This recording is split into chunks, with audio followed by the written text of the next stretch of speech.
La pensée mise à notre volonté, à notre réflexion, à notre sentiment et à notre responsabilité pour communiquer avec l'autre. Si la science et la philosophie affirment que la pensée est l'apanage de l'être humain, le différenciant ainsi des animaux, le spiritisme révèle que l'être humain peut une nature spirituelle, que ce principe spirituel immatériel s'appelle l'esprit. C'est également le spiritisme qui caractérise la pensée. Il la définit comme une force émettrice capable de se véhiculer dans l'espace instantanément pour atteindre son objectif.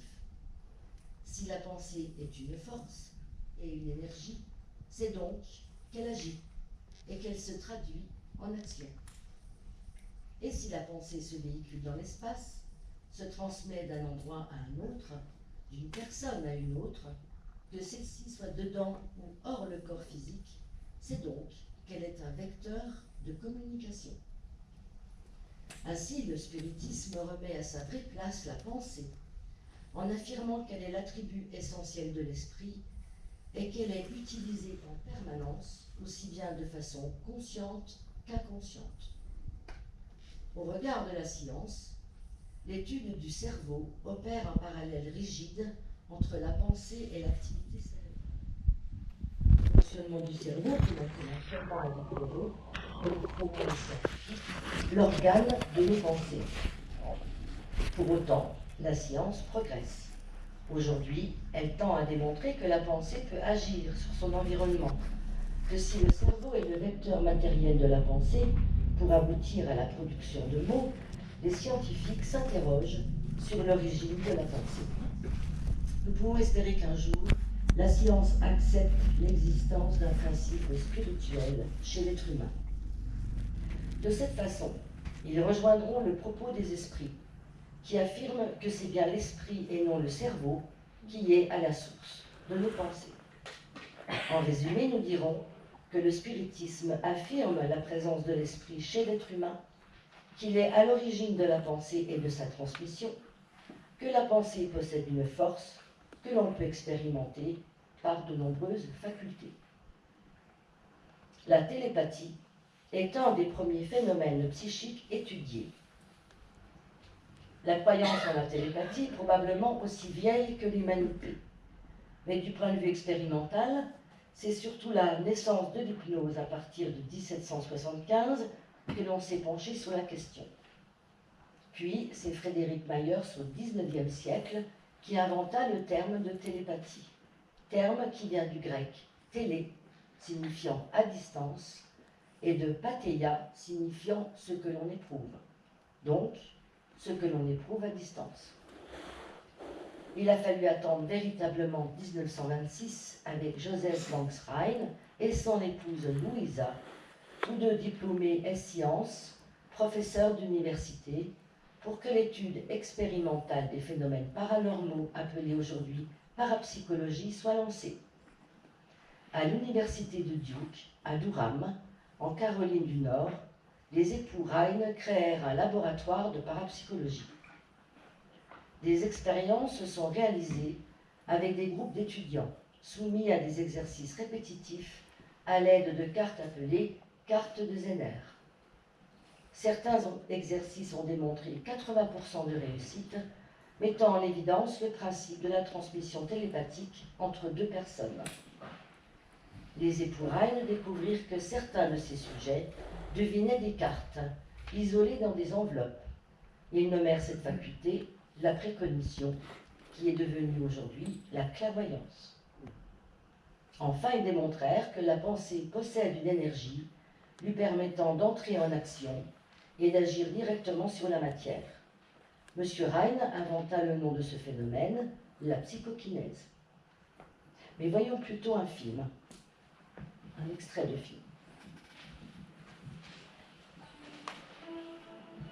Le premier laboratoire de parapsychologie vit le jour à l'université Duke en 1927. Son directeur, le biologiste Joseph Rhine et sa femme Louisa avancèrent que le psy était une aptitude universelle, bien que latente. Pour tester l'ESP, Ryan utilisa un jeu de 25 cartes représentant 5 symboles nommés cartes d'ESP ou encore cartes Zener. Ces symboles ont été pensés de façon à être aussi différents que possible les uns des autres. Pour le jeu entier, on escompte 5 succès par le hasard seul. Dans les tests de télépathie, émetteurs et récepteurs ont synchronisé leurs montres et accordent 1 minute à chaque carte.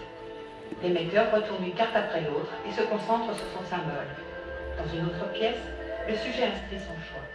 À la fin, tous ces résultats sont comparés au paquet cible et le succès compté. Pour la précognition, ce n'est que lorsque le sujet, ici la femme, a inscrit ses prédictions qu'une machine à battre les cartes détermine l'ordre du paquet cible. La plupart des expérimentations de l'époque testaient la clairvoyance. Dans ce test, chaque carte est enveloppée. Le sujet cherche à deviner, pour chacune, le symbole qui lui correspond. Ici, l'expérimentateur tient le paquet bien battu, face retournée. Le sujet, sans réfléchir, devine très rapidement le symbole de chaque carte et le montre du doigt. L'expérimentateur place la carte dans la pile sélectionnée. À la fin, les cartes placées dans les bonnes piles donnent le nombre de succès. Ryan testa de nombreux sujets, mais travailla intensément avec les plus remarquables, comme Pierce, ici, face à Ryan. La célèbre série Pierce-Pratt reste une des plus exceptionnelles de cette époque. Voilà, les expériences de M. Ryan. Les époux Ryan firent près de 85 000 essais de télépathie, démontrant que la pensée était une énergie, qu'elle pouvait être mise en action de façon volontaire et qu'il existait des sujets émetteurs de la pensée et des sujets récepteurs de cette même pensée, capables de l'identifier avec justesse. S'il est possible d'entraîner sa pensée à la télépathie volontaire, il est donc évident qu'il existe la télépathie spontanée. Une personne lit, travaille, se promène ou dort et brusquement, dans le calme de son esprit, surgit, accompagnée d'une forte émotion, l'information d'un événement inattendu et grave survenant au loin à un être cher. À ce même moment, cet être cher, éloigné, subissant un événement inattendu et grave, pense, sans le vouloir, à ses proches, qui ignorent tout de ce qui lui arrive. Il n'a rien voulu transmettre volontairement, et cependant, sa pensée s'est véhiculée spontanément dans l'espace et a atteint l'autre. Ces anecdotes sont fréquentes entre deux êtres proches.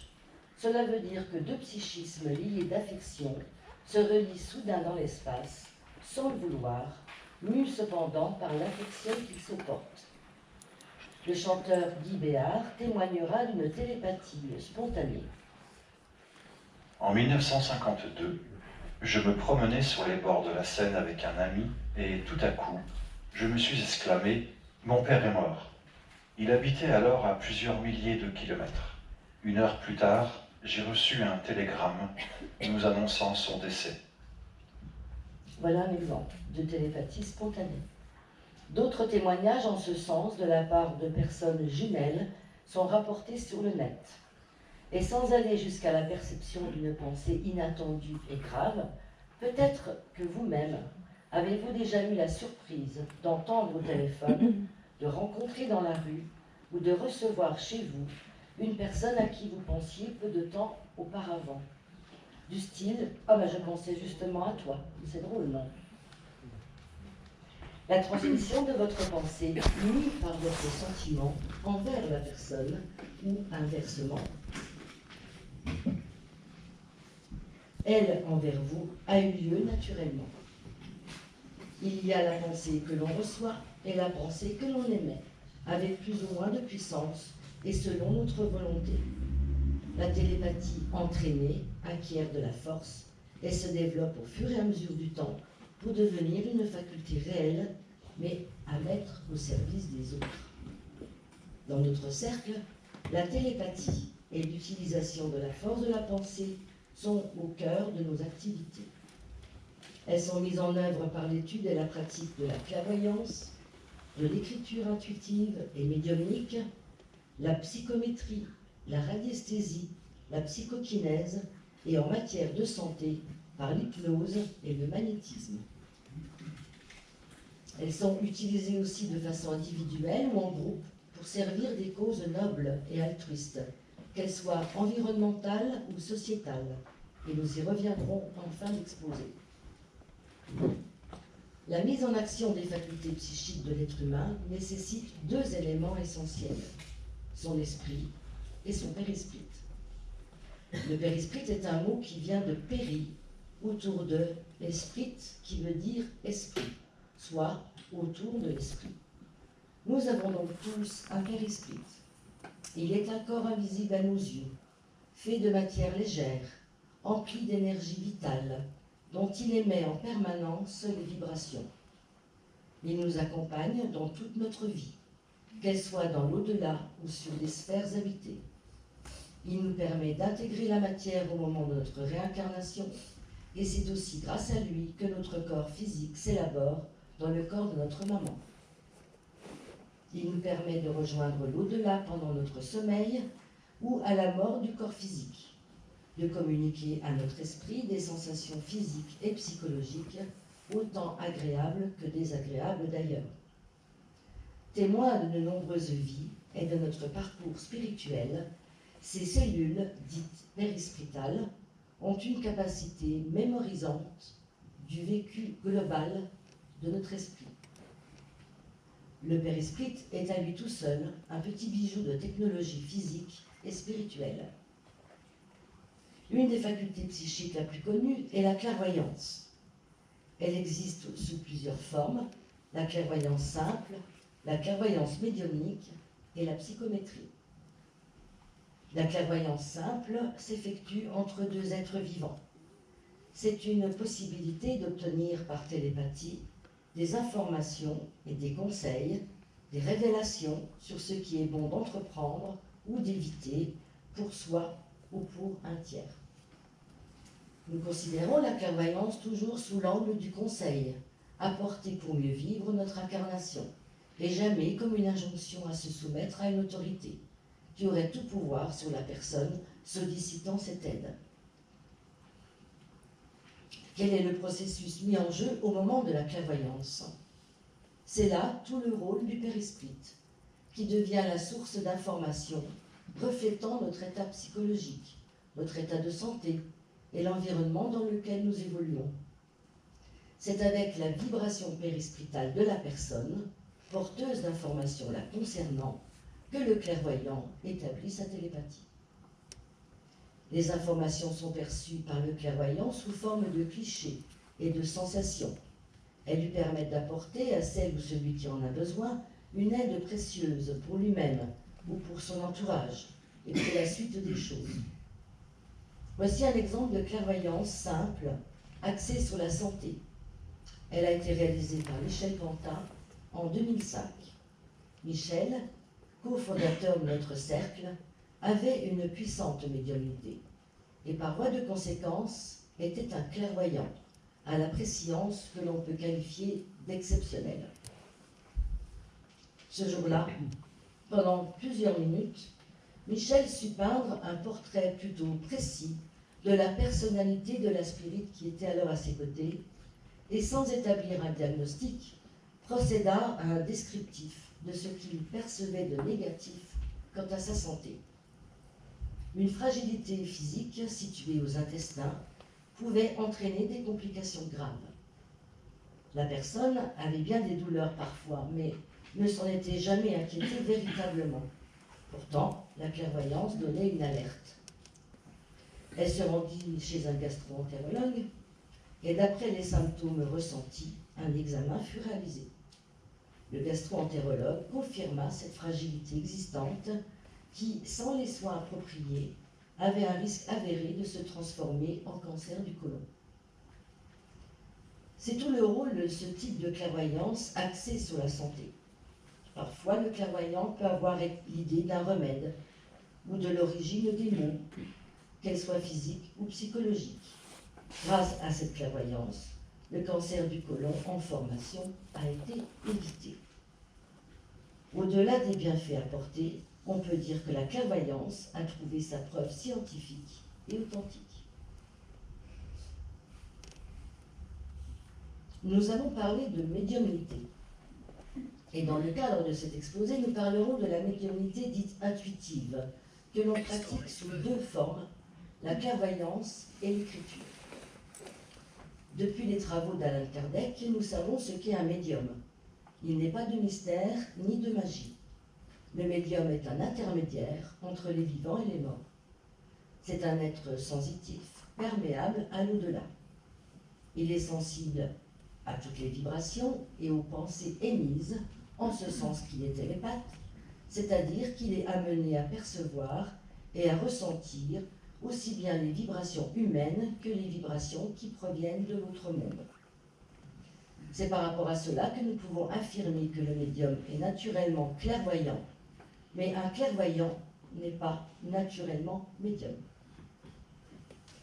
La clairvoyance dite médiumnique implique la présence d'esprit qui se manifeste auprès du médium. Par la médiumnité dite intuitive, un esprit communique à un médium par la force de sa pensée, son sentiment et son message. Le médium reçoit cette pensée pour la transmettre aux autres, par écriture par exemple. La clairvoyance dite médiumnique repose sur le principe de la transmission de pensée avec une personne, cette fois décédée. Le médium clairvoyant reçoit le message des esprits sous forme d'idées, d'images mentales, de sensations, de sentiments qu'il doit retraduire avec son propre langage. Par cette méthode, l'esprit insuffle au médium des informations nouvelles sur lui-même, son état dans l'au-delà, ce qu'il vit, ce qu'il fait. Il est utile de préciser que les photos données à nos clairvoyants leur sont parfaitement inconnues pour ne pas entraver leur perception. Voici un exemple de clairvoyance médiumnique sur un homme qui s'appelle Francis.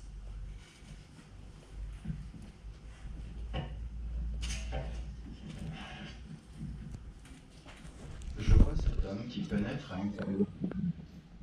Je vois également d'autres esprits qui sont là, eux aussi.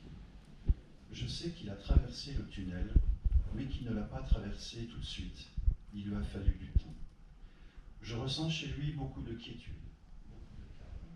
Mais je sais aussi que cela n'a pas toujours été comme ça, que la fin a été difficile. Je vois qu'il est encore empreint de difficultés pour marcher. Il fait des tout petits pas. Il avance, mais difficilement.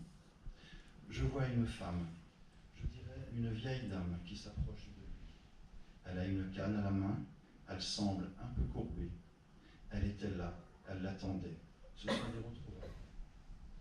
Je vois un nouveau décor autour d'eux fait de champs, de bois ou de forêt. Je sens l'odeur des fleurs. Il y a du vent. Je l'entends ici.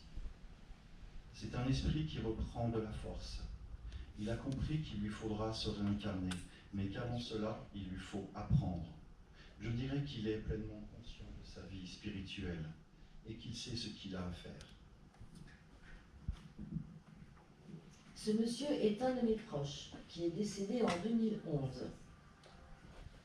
Il souffrait de difficultés motrices et faisait effectivement de tout petits pas. Les 2 dernières années de sa vie furent particulièrement douloureuses. La femme et sa mère, décédées 8 ans auparavant. Ils vivaient sur la même propriété et étaient très proches l'un de l'autre. Son décès l'avait profondément affecté. Tous deux vivaient dans les Hautes-Alpes, dans un décor effectivement naturel et somptueux. Cette clairvoyance, précise en perception d'images et sensations, permet de savoir l'état de l'esprit qui a traversé le tunnel, la juste description de l'environnement, de ses difficultés physiques et de sa personnalité permet de certifier qu'il y a bien eu contact avec l'esprit. Ensuite, on apprend qu'il va bien et qu'il a pleinement conscience de sa nouvelle vie, ce qui est extrêmement réconfortant pour les proches restés sur Terre. L'écriture intuitive. C'est une forme de médiumnité fréquemment utilisée dans notre cercle. La réception du message se traduit en une perception mentale intérieure. Le médium perçoit une idée, un sentiment et des mots qu'il va retranscrire avec ses propres mots. Si la réception des mots est suffisamment claire, le médium recopie à l'identique le message pensé par l'entité qui se trouve à ses côtés. On peut obtenir ainsi des messages d'ordre personnel, mais aussi d'ordre général et porteurs d'enseignement à l'attention de tous. Refermons à présent le chapitre de la télépathie et de la clairvoyance entre êtres vivants. Et voyons une autre forme de clairvoyance, appelée la psychométrie, qui s'exerce sur la matière inerte. La matière inerte porte en elle une mémoire vibratoire, véhiculée par ses atomes et ses électrons. Ainsi, en apposant la main sur un rocher, l'histoire de cette roche peut être perçue par un être humain appelé psychomètre. Demeurée jusqu'à ce jour une énigme quant à son fonctionnement, elle fut étudiée au XIXe siècle par les précurseurs du spiritisme. La psychométrie est une forme de clairvoyance, de lecture de la matière, et met en jeu l'esprit, le périsprit et le corps du psychomètre. Cela exige pour le psychomètre un sens exacerbé qui est celui du toucher. Le toucher lui permet d'établir une relation télépathique avec les vibrations des molécules du matériau. Par le toucher se manifesteront des sensations, des impressions, des sentiments, puis la réception d'images, voire des sons. Le clairvoyant psychomètre se trouve ainsi projeté dans une histoire et devient le témoin d'un événement qu'il doit rapporter. Alors nous pouvons nous poser la question de l'intérêt de la psychométrie. L'intérêt est double. Il est d'un point de vue historique et d'un point de vue médical. La psychométrie reconnue trouverait tout son sens dans le domaine de l'histoire de l'homme et de la nature. Le psychomètre en devient le révélateur. Il peut restituer la vérité des événements du passé dans le détail et la précision sans pour autant se substituer au géologue, ni au scientifique ou à l'historien, mais dans un travail complémentaire de précision. La psychométrie thérapeutique ou à caractère psychologique aurait tout son rôle dans le domaine de la santé, en citant directement l'origine des maux et les soins à apporter. Au sein de l'association, des psychomètres exploitent des aspects différents. Certains vont travailler sur des pierres, des objets anciens, parce qu'ils ont une affinité avec l'histoire, tandis que d'autres préféreront établir ce lien télépathique et clairvoyant avec un vêtement, un objet appartenant à quelqu'un. Autant d'objets différents, autant d'histoires différentes. Là aussi, des psychométries sont rapportées dans nos journaux spirites. Voici un court exemple de psychométrie qui a trait à l'histoire. Nous sommes en Lorraine, en Meurthe-et-Moselle, et vous connaissez peut-être la colline de Sion, située dans le Saintois. Le minéral prélevé a la forme d'une petite étoile. Il s'agit de fossiles, de petits animaux marins de l'ère secondaire, type étoile de mer. On remonte là à 150 millions d'années, quand la mer recouvrait la Lorraine. On trouve ces petites étoiles un peu partout sur cette colline de Sion, qui culmine à 540 mètres, dominant la campagne. Un de ces fossiles a été donné à un psychomètre spirit en le mettant près de lui dès que celui-ci a fermé les yeux. À tâtons, sa main en saisit un. Et voilà ce qu'il aperçut. Il y a un édifice qui ressemble à une église, avec une rosace au milieu. À l'intérieur, il y a un clavecin et un orgue. Je vois un curé en tenue verte.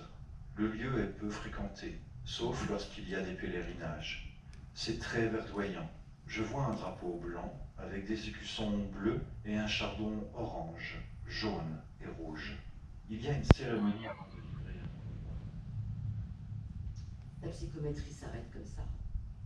Et après, il faut chercher dans l'histoire. Il y a en effet au sommet de cette colline une basilique.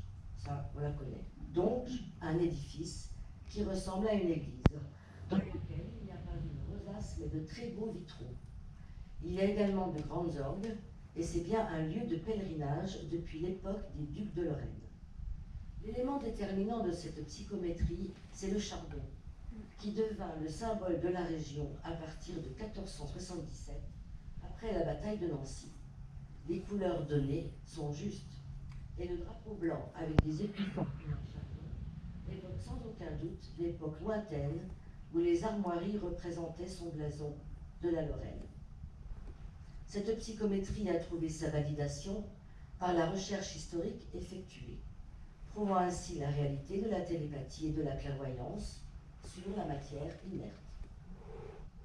On ne peut que souhaiter de nos voeux qu'un jour la psychométrie soit admise, étudiée, expérimentée par la science, ouvrant ainsi les portes de nombreux mystères explorés par les sciences, mais encore insondables aujourd'hui. À présent, nous allons voir que la télépathie et la clairvoyance interviennent également dans une faculté que vous connaissez tous, au moins de nom, la radiesthésie.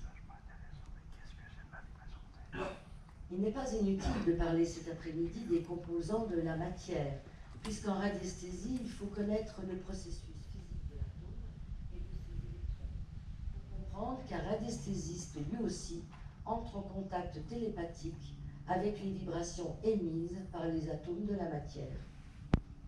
Elle a la particularité de pouvoir s'exercer autant sur la matière inerte comme une bague que sur la matière vivante, un être humain ou un animal. Tandis que le site internet Wikipédia définit la radiesthésie comme un procédé divinatoire reposant sur la croyance, la science qualifie la radiesthésie de pseudo-science, l'associant à l'étude des sols et de ses énergies. Pourtant, dans toute l'histoire humaine, la radiesthésie a su faire ses preuves en multiples domaines. Et comme en beaucoup de choses, l'abus de la radiesthésie, son application inadéquate pour des questions stupides, a divisé les opinions. Des questions furent posées aux esprits en vue de l'étude et de l'application de la radiesthésie dans notre association. Voici une explication reçue en séance spirit.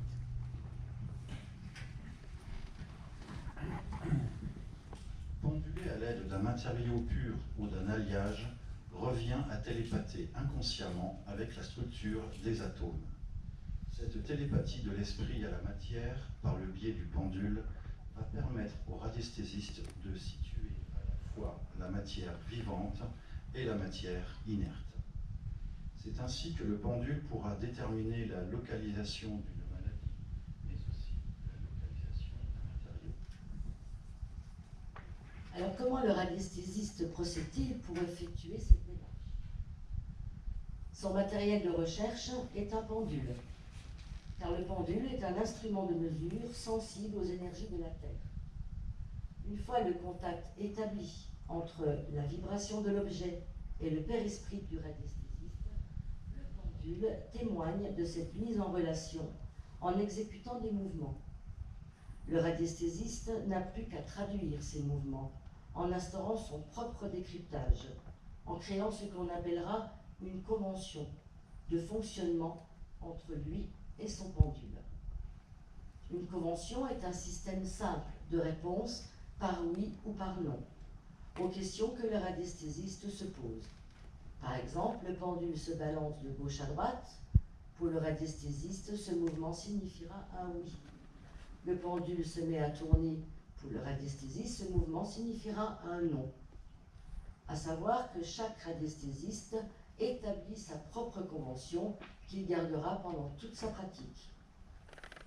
On va prendre un exemple d'exercice. Un radiesthésiste doit retrouver une carte rouge parmi d'autres cartes de couleurs différentes. Parce qu'il sait qu'il doit retrouver une carte rouge dans le lot de cartes, inconsciemment, et parce que son esprit et son périsprit sont sensibles aux vibrations environnantes, le radiesthésiste établira progressivement un contact télépathique avec les vibrations émises par la poule rouge. Puis, c'est le pendule qui, par ses mouvements, indiquera que la vibration correspondante à la carte rouge est détectée. Il va donc se mettre à bouger. À partir des mouvements du pendule, le radiesthésiste se pose alors des questions mentales sur ce qu'il veut savoir. Par exemple, est-ce la vibration de la couleur rouge? Selon le mouvement du pendule, dans un sens ou dans un autre, le radiesthésiste le traduira par un oui ou par un non, grâce à la convention qu'il s'est fixée. Voilà un bref aperçu de la radiesthésie, de son fonctionnement. C'est une science complexe qui prend tout son sens dès que l'on en accepte le principe fondamental, l'existence de l'esprit et sa relation vibratoire à son environnement. Sur le plan thérapeutique, la radiesthésie pourrait apporter sa contribution en une action efficace et probante, telle que localiser un dysfonctionnement, une anomalie, effectuer un diagnostic, procéder aussi à un début de thérapie. La radiesthésie aura un avenir prometteur dès lors qu'elle sera acceptée et étudiée par la science selon le chemin indiqué par les esprits. En début d'exposé, nous avions dit que la psychokinèse ou télékinésie fut découverte par les épouраilles aux États-Unis il y a un siècle. Pour les parapsychologues, la psychokinèse se définit comme étant la faculté d'exercer une action directe de la pensée sur la matière, ce qui est parfaitement exact. La psychokinèse, effet Pékin, ou effet Geller, du nom d'Uri Geller, fut sûrement le plus médiatisé et peut-être le plus remarquable dans cette discipline. Ces photos ont fait le tour de la planète. Il pouvait tordre des barres d'acier, déformer des cuillères, des clés, sans toucher les objets et dans des conditions très strictes de contrôle. Moins médiatisé, mais connu pour ses facultés de psychokinésie, Jean-Pierre Girard s'est prêté à de multiples expériences scientifiquement très élaborées.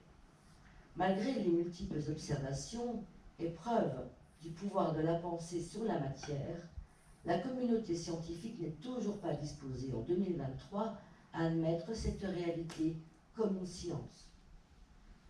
Voici un documentaire qui a été réalisé en 2008 sur une expérience de Jean-Pierre Girard dans les aciéries Péchinet, que vous connaissez peut-être pour certains d'entre vous.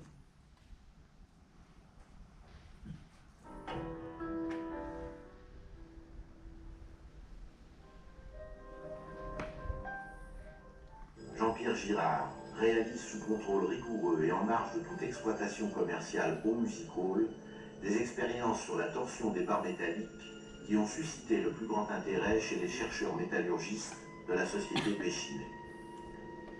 Jean-Pierre Girard s'est prêté à des examens en laboratoire, en présence d'huissiers et aussi d'illusionnistes professionnels qui ne contestent pas l'authenticité des phénomènes. J'ai procédé avec un de mes collaborateurs, une expérience qui avait comme objectif non pas de convaincre qui que ce soit, mais de nous convaincre nous-mêmes. Nous nous sommes posé la question de la manière suivante. Quelle est la force que l'homme le plus fort est capable de développer sur un barreau? Quel est le barreau qui est réellement important? Et nous avons réalisé ce barreau. Et cette barreau, vous l'avez ici. En effet, ce matériau a été réalisé spécialement pour l'expérience et nous avions vérifié auprès d'un haltérophile qui faisait 140 kg, qu'il était totalement impossible de le déformer. Nous avons ensuite fait venir M. Girard à Grenoble. Dans des conditions nous avons donné une interview au fameux barreau à Jean-Pierre Girard. Et ici, à 4 reprises, par cette opposition d'abord, nous avons vu, nous ne croyons pas, nous étions définitivement, ce barreau s'est déformé à 4 reprises, avec les flèches, les déformations que vous voyez. Tous les experts illusionnistes qui ont testé Jean-Pierre Girard affirment que ces expériences sont absentes de toute fraude. Il est actuellement le seul au monde à avoir modifié la structure interne de barreaux d'alliage insérés dans des tubes de verre scellés. Il peut dévier un faisceau de particules ou détruire à distance des bactéries dans une éprouvette. Aujourd'hui, en 2008, les scientifiques n'ont toujours pas d'explication sur le mécanisme de ces phénomènes.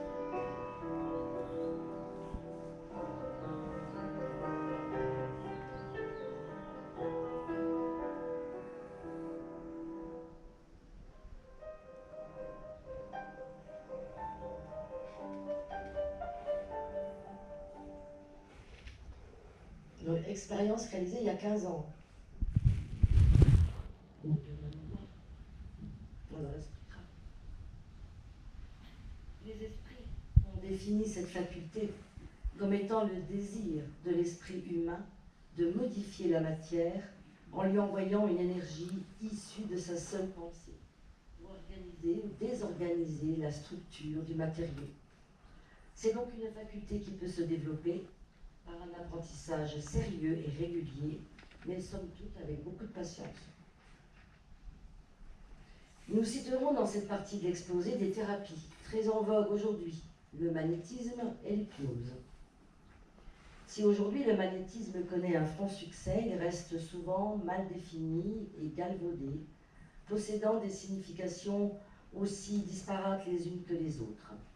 Capacité inhérente à la nature humaine, le magnétisme est un surplus d'énergie contenu dans le père-esprit des magnétiseurs. Tout le monde ne peut donc pas se décréter magnétiseur, même si cette faculté est répandue et qu'elle ne date pas d'hier. Déjà, les Égyptiens le connaissaient et s'en servaient dans l'accomplissement des rites funéraires. Nous retrouvons cette énergie avec Jésus, qui, pour opérer des guérisons qualifiées de miraculeuses, pratiquait une imposition des mains sur les aveugles ou les lépreux. Nous pourrions remonter à la nuit des temps, mais ce qui nous importe aujourd'hui, c'est de situer le magnétisme dans la sphère scientifique face à la thèse spirite, ses applications et ses résultats. Le magnétisme est étudié à partir du XVIIIe siècle.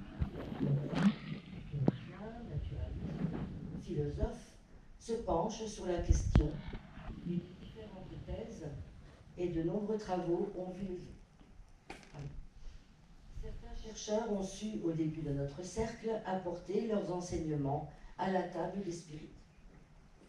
Nous citerons notamment Hector d'Urville, magnétiseur et hypnotiseur, fondateur de l'école pratique du magnétisme à Nancy, ayant étudié l'action de l'esprit sur la santé, et l'allemand Franz Anton Mesmer, docteur en droit et en médecine. Par ses travaux, il a constaté l'influence du fluide magnétique sur les organismes vivants et élaboré des techniques curatives. Quand les spirites affirmaient il y a 20 ans que le magnétisme pouvait soulager, voire guérir certains maux, la médecine officielle nous fustigeait et nous traitait de charlatans. Aujourd'hui, les magnétiseurs, je transpire, il fait chaud. Ah ouais. Aujourd'hui, les magnétiseurs affluent en cabinet privé ou même à l'hôpital. Magnétiseurs, coupeurs de feu, rebouteux, faiseurs de secrets, ils suscitent une part de mystère et de fascination. Certains, de par leur sérieux et leur sincérité, interviennent dans un cadre médical particulier. Ils n'interfèrent pas avec le traitement des patients, mais ils peuvent les accompagner de leur énergie pour soulager des douleurs physiques et apporter un apaisement. Entre ces thérapeutes et les médecins, le dialogue s'est enfin instauré. Nous allons voir ça. Voilà qui nous amène à la santé. Attention, ce que vous allez voir et entendre suscite habituellement le sourire, le scepticisme, voire la condescendance. On les appelle des coupeurs de feu ou des guérisseurs. Ils disent soulager la douleur par de simples gestes irrationnels, sans aucun doute, sauf qu'aujourd'hui, ces techniques font leur entrée à l'hôpital. Enquête Florence Bocquille à Frédéric. Denis Dupont n'est ni médecin ni médium, et pourtant il affirme qu'il a le pouvoir de soulager les brûlures.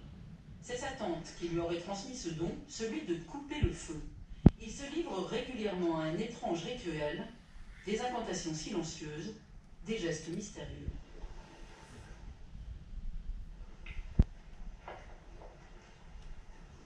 Ce que vous venez de faire là, c'est quoi? Là maintenant? Oui. Alors, là, j'avais le feu épidème, qui a un problème au niveau d'un sein, c'est par radiothérapie. Donc, elle est partie pour 32 séances de radiothérapie.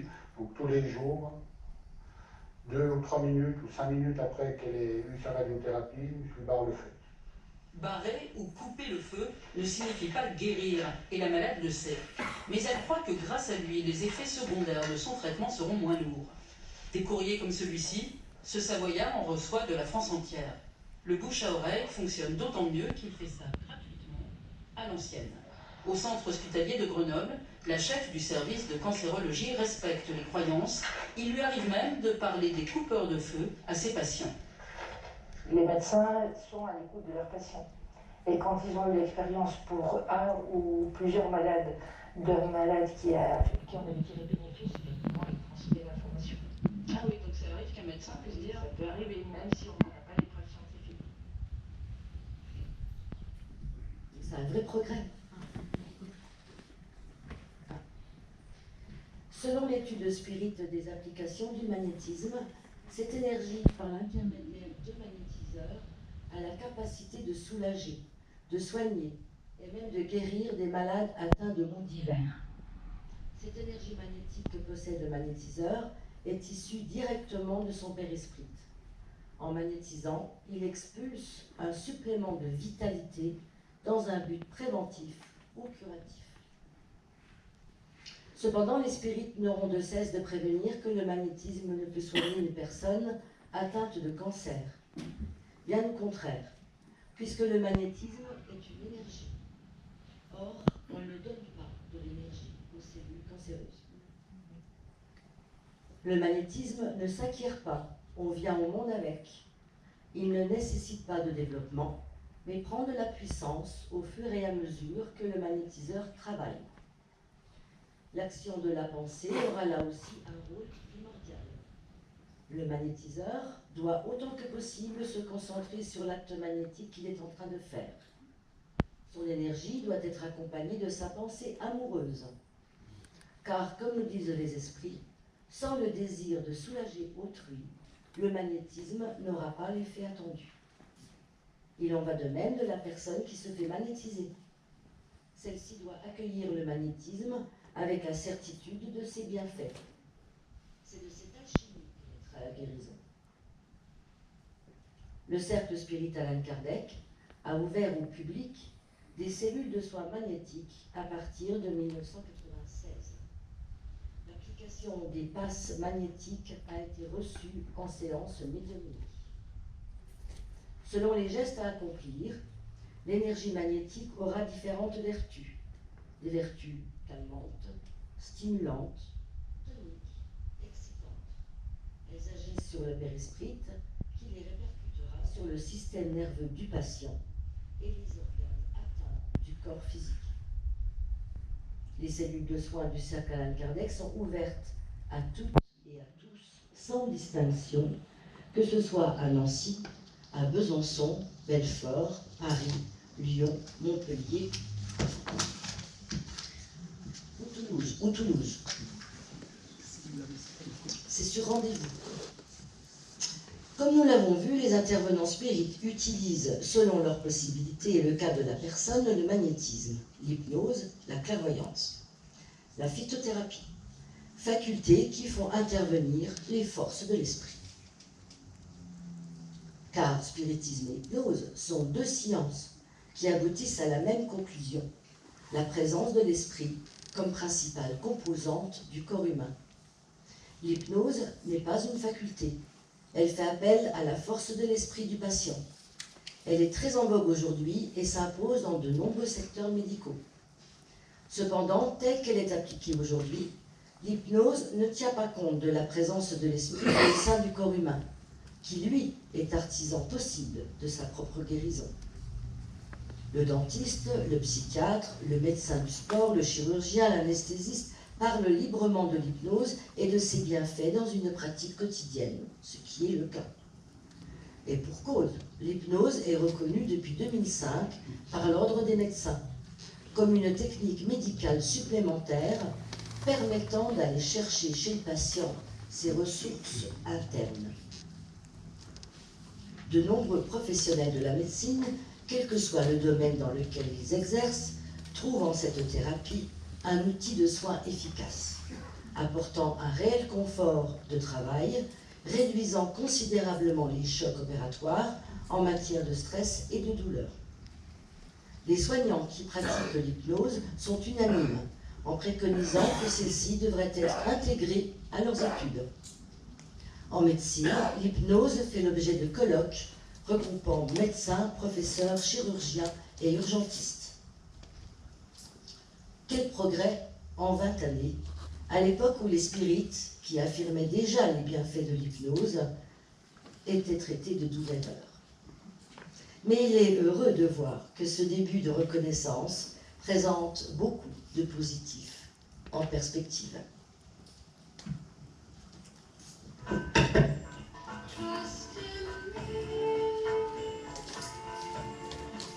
Bonjour Richard, ce qui va suivre est impressionnant. Il s'agit d'un homme de 76 ans opéré du cœur sans anesthésie. Voilà.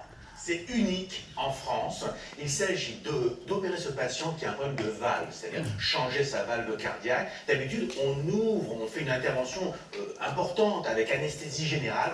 Là, ce patient a été opéré. On a remplacé la valve cardiaque, 3 petits points, sous hypnose. C'est-à-dire que pendant toute l'intervention, ce patient est éveillé, il parle avec l'anesthésiste réanimateur qui est formé à l'hypnose et petit à petit, en l'espace d'1 heure, on a changé sa valve, il s'est levé, il est reparti. Vous voyez, c'est quelque chose d'incroyable. Sans souffrir, sans rien sentir. Aucune douleur. Juste avec la force de l'hypnose, on parvient aujourd'hui. Il était dans un état second et moi je vous propose de voir. Ça s'est passé à l'hôpital Henri Mondor à Créteil. C'est vraiment unique en France. C'est une équipe exceptionnelle d'anesthésistes réanimateurs, mais aussi de cardiologues interventionnels qui ont pu combiner les deux, faire cette intervention et le patient va très bien. Regardez.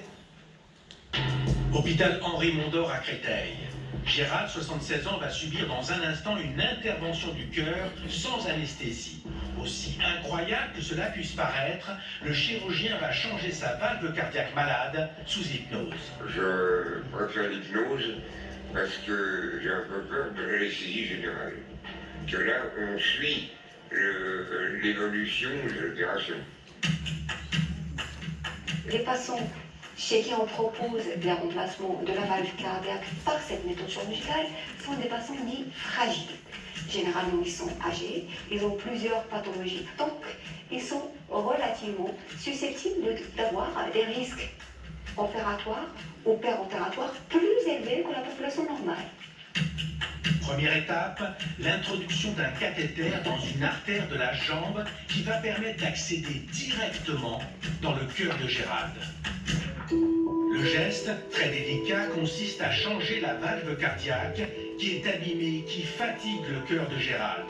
Mais pendant l'intervention d'1 heure et jusqu'à la pose de la nouvelle valve, il est éveillé grâce à la voix du médecin anesthésiste formé à l'hypnose. Gérald est maintenant dans un autre état de conscience. Votre tête commence petit à petit même à s'alourdir, à bien se positionner pour qu'elle se repose et que cette sensation de lourdeur et de release s'intensifie pour qu'elle devienne complètement, profondément calme, très reposée. Et c'est parfait, c'est très bien, c'est très bien. Pour l'instant, les choses se passent sans souci particulier, avec un bon confort pour le patient. Mais à tout moment, une anesthésie générale est possible. Mais ce n'est plus nécessaire. L'opération est terminée et Gérald vit désormais avec une valve cardiaque toute neuve. J'ai senti quelques petites douleurs, mais pas terribles. Ça a été très bien.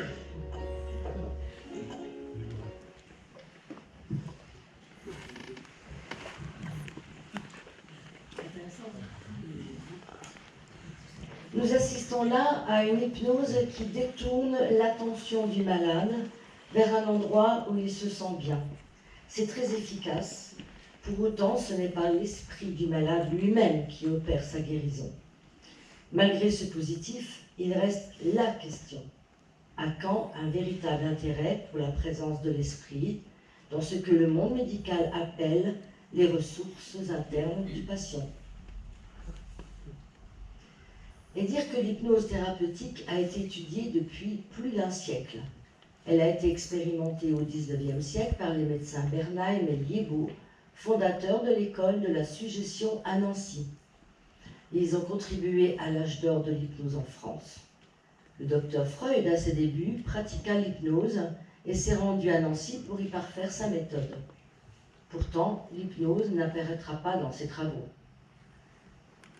Guidés par ces médecins du passé, les hypnotiseurs spirites ont en charge le développement de l'hypnose spirite afin de mettre en valeur l'existence de l'esprit et de son périsprit. Les hypnotiseurs spirites, de par l'enseignement des esprits, savent accompagner la personne hypnotisée à la source des dysfonctionnements de sa santé. C'est elle qui construira sa guérison, avec la seule force de son esprit. Point d'intervention sur le corps physique, point de médication, seule se combine la suggestion bien conduite et la volonté de la personne à guérir. Ces deux parties de l'exposé ont eu pour objectif de brosser un portrait des facultés spirituelles de l'être humain, leur définition et leur application.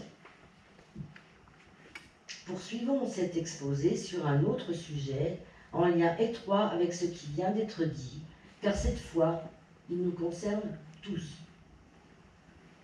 Nous avons dit que la pensée et sa faculté télépathique est le langage universel. Nous pouvons donc nous interroger sur l'impact que peut avoir la qualité de notre pensée sur notre santé psychique et physique, sur notre environnement et sur notre relation aux autres. Nous allons nous pencher sur la force de notre pensée, mise en action sur nous-mêmes et sur ce qui nous entoure. Le dicton populaire ne dit-il pas « un esprit sain dans un corps sain » ? Comme si, au fond de lui-même, l'homme avait la conscience de cet équilibre nécessaire entre l'esprit et le corps pour la préservation de sa santé et de son équilibre de vie. Devant la maladie, notre attention est souvent focalisée sur le seul corps, ignorant l'implication étroite entre l'esprit et le corps. Le spiritisme affirme un fait que l'on peut observer aujourd'hui: la pensée positive est le moteur essentiel de la bonne santé. Nous en avons la preuve à travers le témoignage de professionnels de la science quand ils constatent des états physiques plus ou moins altérés selon le psychisme ou l'état d'esprit, expression qu'ils utilisent, de leurs patients. Si on parle d'état d'esprit, c'est donc qu'il y a un esprit en chaque être humain et qu'il subit des variations d'état, suggestionnées par lui-même. Je vais à présent vous présenter un extrait d'un documentaire qui s'appelle « Clémentine au pays des guérisseurs ». Clémentine est ethnologue.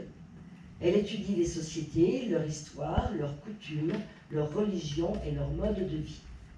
Elle nous présente le témoignage de Marie-Thérèse, magnétiseuse. Des nombreux cas que Marie-Thérèse a soignés, elle en a déduit que l'état psychique de ses patients est à l'origine de leur état de santé.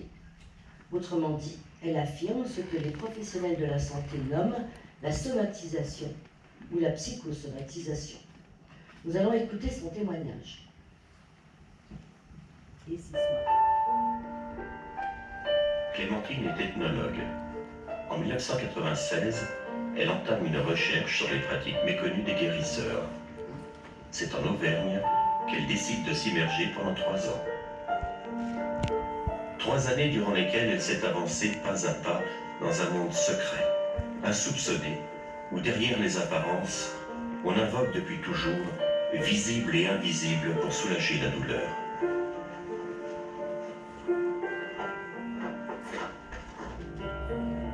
Alors, qu'est-ce qui t'est arrivé? Eh bien, j'ai eu comme des petits boutons là, au-dessus de ma poche. Oui. Et je pensais que c'était rien. Oui. Maintenant, ça s'agrandit. Et ça vient même jusque dans le dos. Bon. Forcément, tu as eu un choc. Que tu n'as peut-être pas enregistré tout de suite, mais si tu veux bien, réfléchis une seconde. Quelqu'un t'a pas dit des méchancetés ou tu n'as pas perdu quelque chose? Alors, qu'est-ce qui s'est passé alors? Tu vas le trouver. Tu vas le trouver. Tu as eu mal dans le corps? Tu as eu mal à quelque part? Non, pas spécialement. Tu fermes les yeux et tu essaies de reconstituer ta semaine. Hein? Par exemple, hier à midi. c'est quand même quelque chose de très fort qui m'oblige à me pencher sur les personnes que je ressens malades. Si tu pouvais le trouver, si tu pouvais trouver, ça guérirait plus vite. Dimanche, bon, on était allé à la messe, puisque je l'avais fait dire pour la maman. Ah oui, ça t'a touché ça? Ben oui, puisque c'était pratiquement son anniversaire de décès. Voilà, on l'a trouvé. Alors tu as eu mal, tu as eu mal, tu as eu mal, tu as pleuré? Non. Ça aurait été bien si tu pleurais, tu sais. Ah, tu vois, tu as trouvé. Donc c'était à la fois l'anniversaire de ta maman et l'anniversaire de sa mort. Donc c'est vrai que c'est quand même quelque chose de douloureux, ça. Ça chauffe moins, tu vois. Tu as déjà découpillé le feu un peu.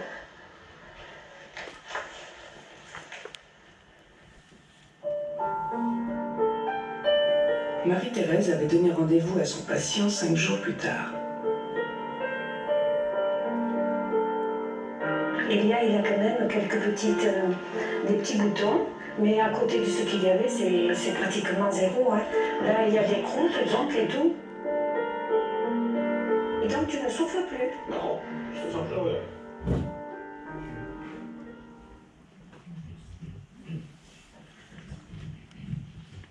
Ce monsieur est venu voir sa magnétiseuse car il est atteint d'une dermatose, comme l'urticaire. Sans l'aide d'une médication quelconque, le magnétisme est le fait d'avoir exprimé la tristesse de la perte de sa mère, tristesse qu'il avait refoulée, a permis l'assèchement des pustules en 5 jours.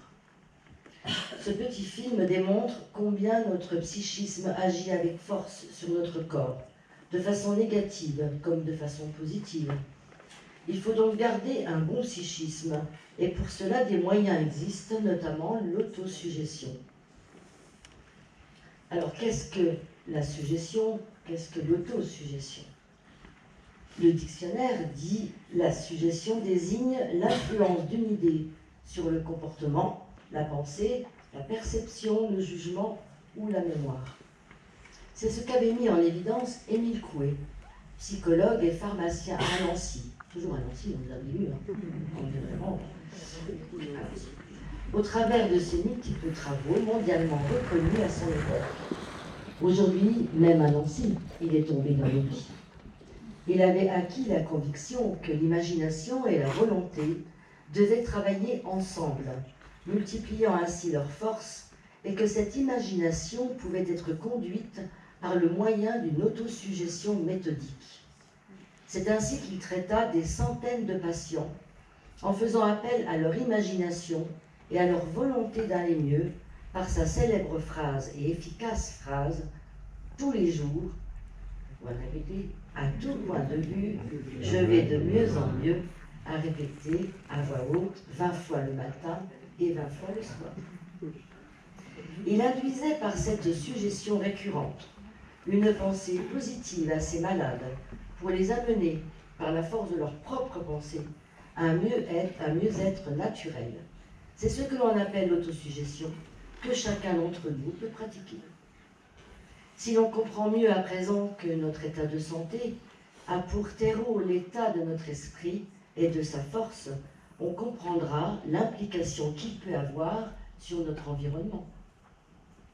Car sans repartir quelques diapositives en arrière, la matière composée d'atomes et d'électrons vibrant au rythme des pensées est très sensible aux vibrations émises par son environnement immédiat. Nous savons grâce à la science que notre planète est vivante et qu'elle évolue au rythme de cycles naturels sur de longues périodes. Cela entraîne parfois des manifestations surprenantes et répétitives, parfois catastrophiques.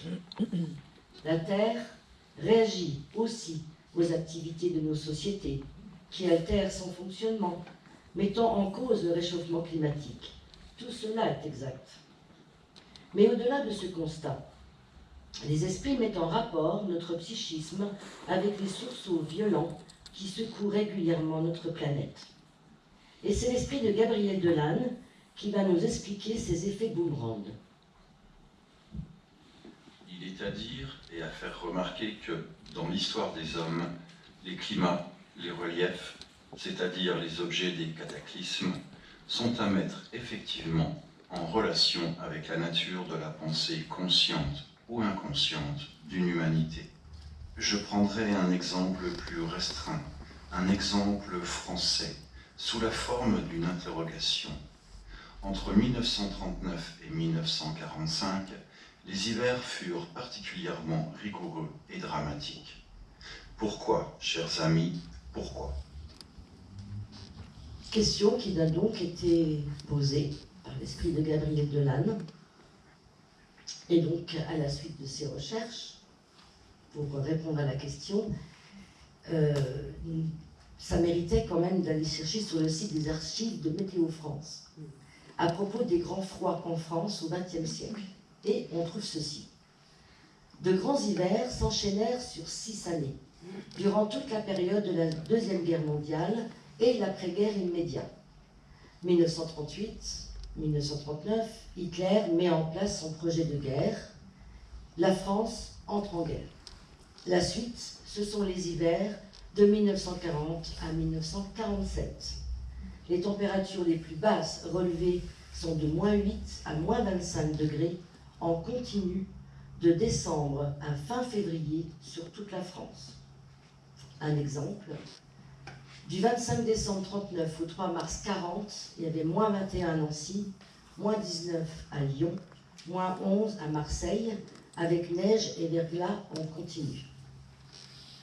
Il est noté aussi dans les archives de Météo France les dates de début de ces grands froids de ces 6 années. Elles tournent toujours autour du 24 décembre, soit un peu avant, soit un peu après, c'est-à-dire en pleine période de Noël, où famille et amis, normalement, se retrouvent pour cette fête religieuse. On imagine aisément ce que pouvait être l'état d'esprit de ces millions de familles, séparées et meurtries par la guerre. Après cette période, Météo France ne relèvera plus d'hiver aussi froid et sur une période aussi longue, de 1948 à aujourd'hui. Les esprits ne sont jamais négatifs, ils sont réalistes. Ils préviennent des difficultés et font des constats aux analyses fines et clairvoyantes. Ils savent également rassurer et donner les solutions possibles à mettre en œuvre dès maintenant pour un plus tard harmonieux.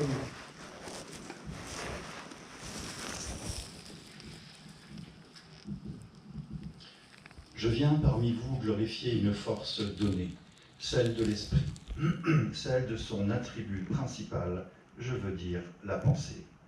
L'homme peut progressivement acquérir une grande force, une force très noble, très belle, qui va indiquer ses rapports avec le fleuve, avec la mer, avec l'océan, avec la montagne, avec la forêt, avec les prairies, avec les animaux de toutes les espèces, en une télépathie universelle et naturelle entre tous les êtres vivants. La pensée traverse toutes les formes vitales, et la pensée doit savoir trouver sa conjugaison harmonieuse à l'intérieur de ces mêmes formes qui n'ont qu'une seule raison d'être, vivre ensemble au nom de la loi de l'amour. Vivre ensemble au nom de la loi de l'amour. C'est là tout le sens de la pensée positive. Et qu'est-ce que la pensée positive, si ce n'est la pensée aimante? Voici un autre témoignage de Clémentine, cette fois avec Antoinette, magnétiseuse et clairvoyante, qui nous livre sa vision intime de sa faculté et qui, sans le savoir, rejoint le propos des esprits. Et un jour, une dame, une personne âgée, m'a dit un jour, tu t'occuperas de tes semblables, mais ça sera à but non lucratif. Or, j'avais 16 ans. Bah, dis donc, moi je travaillais pour gagner des sous, et à cette époque-là, on n'a gagné pas beaucoup, hein, parce que j'ai donc appris à travailler, et en même temps, je regardais faire tous ces gens qui soignaient. Et j'ai vu des choses tellement extraordinaires que j'étais quand même dubitative aussi, quoi. Et puis voilà, ça a commencé comme ça, et puis c'est la tante qui est venue me prendre mal de tête, c'est l'autre qui est venu pousser, etc. Et puis un jour, ça a été extraordinaire parce que j'ai vu le corps intérieur. Cette personne était devant moi, et je l'ai vu à l'intérieur, et je lui ai dit, mais il s'est passé ça et ça, c'était vrai. J'ai compris que donc par l'énergie, je peux donc faire quelque chose, mais en même temps, le fait de voir ce qu'il y a dedans, je vais à l'origine. Donc je peux soigner l'origine. Vous savez, quand je parle à Dieu, il me répond. J'en suis sûre, et c'est certain, j'ai tellement vu souvent, je ne peux pas dire que c'est pas possible. Je dirais que c'est pas possible, je serai par Dieu parce que c'est vrai. C'est vrai. Moi, quand je parle de là-haut, c'est très émotionnant. Qu'est-ce que vous êtes, vous, comme instrument? Je suis l'instrument, je suis la servante. Déjà, le fait de mettre la main, c'est de l'amour, vous tendez la main, c'est de l'amour que vous mettez là. Et si en plus, si votre main, c'est sa main, quel amour! Il faut avoir l'amour en soi, c'est surtout l'amour en soi. Les gens manquent d'amour, les gens, il ne faut que de l'intérêt, ils ne peuvent vivre que par intérêt, il n'y a que l'argent qui les amène. Mais c'est pas ça, on ne peut pas vivre d'amour si on vit d'argent. C'est l'un ou l'autre, on ne peut pas, il faut choisir. Donc, il faut choisir, choisissons. Vivons d'amour.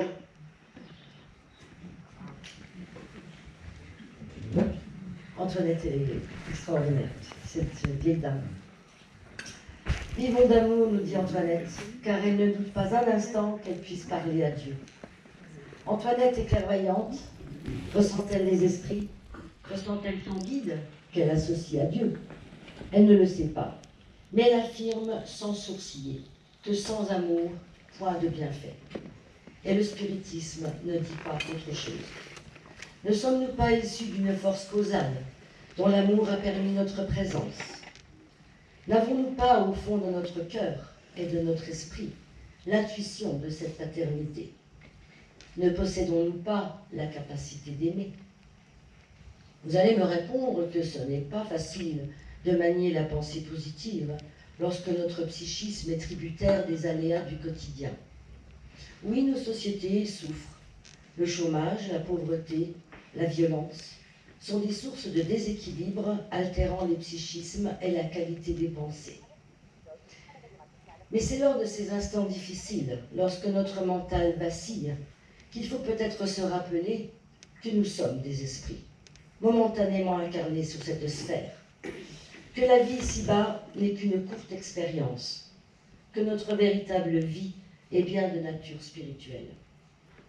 Savoir se souvenir que le malheur touche indifféremment les hommes et les femmes partout dans le monde, et que vivre en paix est un privilège à méditer, qui doit nous inciter à agir pour celles et ceux qui ne bénéficient pas de cette paix. Se souvenir qu'au moment où nous formulons une pensée, sa vibration est accompagnée de nos sentiments, et que sa puissance dépendra de notre degré de sincérité. Nous pouvons beaucoup avec la pensée positive, en la mettant au service des autres, d'autant qu'elle a un effet positif sur notre mental et notre corps, et cela d'autant plus valable dans l'exercice des facultés humaines. Ensemble, ou individuellement, sachons arrêter la course du temps pour prendre le temps de penser le bien. C'est toute l'invitation des esprits aux humains, qu'ils soient spirites ou non. Pensez le bien le plus possible, que ce soit pour la paix dans le monde, et en ce moment les esprits ont bien besoin de toutes les pensées positives qui veulent le changement.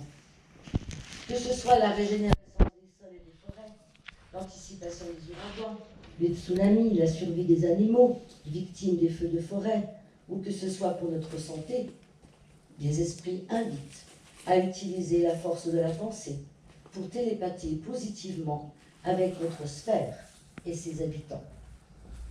Voilà aussi ce qu'est le cercle Allan Kardec. Un ensemble de personnes incarnées et désincarnées qui apportent leur concours sincère pour un mieux vivre ensemble.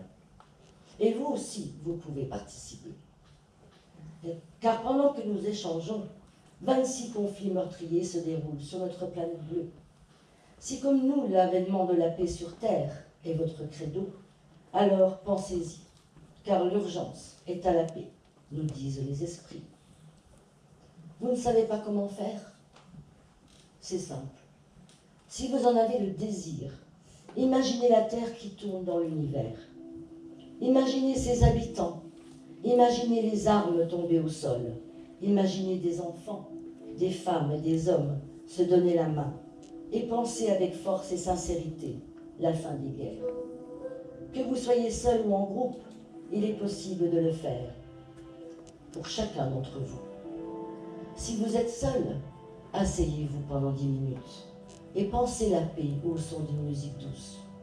Si vous êtes plusieurs, donnez-vous la main et pendant 3 minutes, sur cette musique, unissez votre pensée vers ce même objectif de paix planétaire. Votre force pensée et votre sincérité attireront à vous les bons esprits qui toujours vous accompagneront en ces initiatives de paix. À la fin de cette conférence, pour celles et ceux qui le souhaitent, et tous ensemble, nous réaliserons une chaîne d'amour pour penser l'avènement de la paix sur notre terre. Nous vous remercions pour votre attention.